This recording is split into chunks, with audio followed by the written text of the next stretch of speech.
Hey, today I'm going to give you some home selling tips that kind of utilize psychology of buying.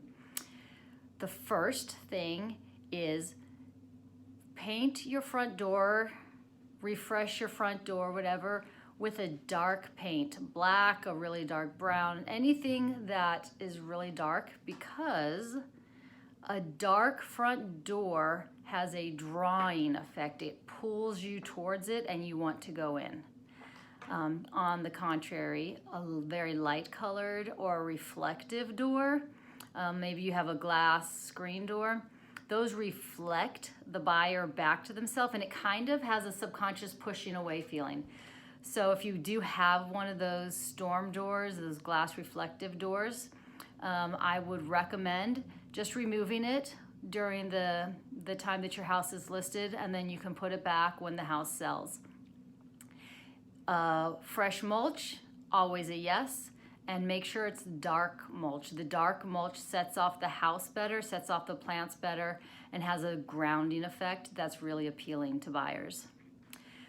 When a buyer first walks into your home, they are hit with a lot of things at once, and we want those to be positive things. So, scent.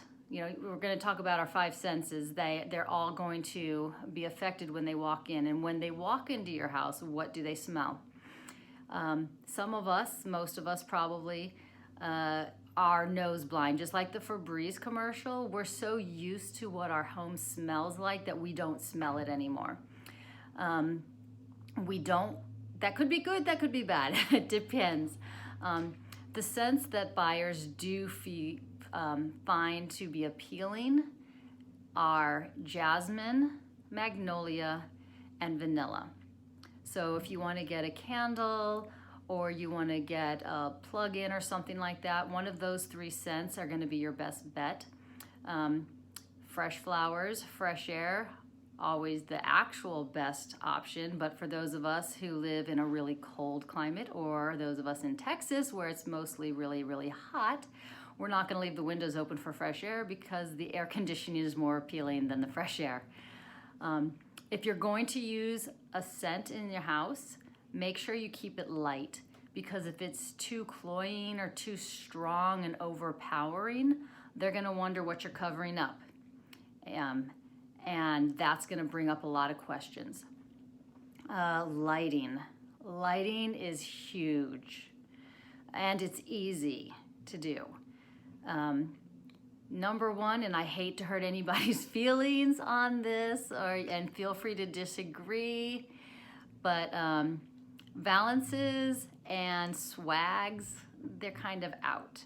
Home stagers say no. No to those. They block light, they collect dust, and they're just not what's in right now. What is in are just straight curtains that are hanging along the side. If you have those, by all means leave them. There's nothing wrong with those.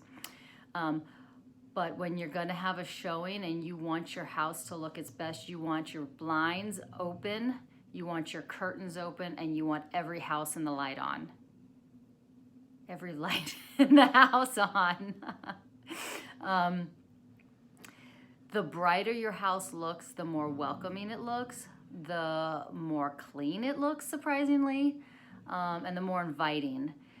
Another trick is to replace your light bulbs with the highest wattage that they're rated for, because that's brighter, and the brighter the house, the better for these purposes.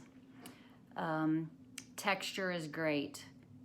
Throws, really soft, fluffy throws over the couch, textured rugs, just something that will appeal to their sense of touch, and visually that texture is good. Sound, our sense of hearing. If you happen to have surround sound or some way to play some light, kind of just music in the background, maybe instrumental, something that's soothing and welcoming, that'll make them want to come in and relax and sit down and to look around and to just kind of soothe them, that would be great, because what they're looking for is a home where they can come in and get away from the rest of the world. So the more you can create that feeling in your home with the scent and the lighting and the sound and the textures, the more appealing your house will be to buyers. And those are all simple, cheap things to do.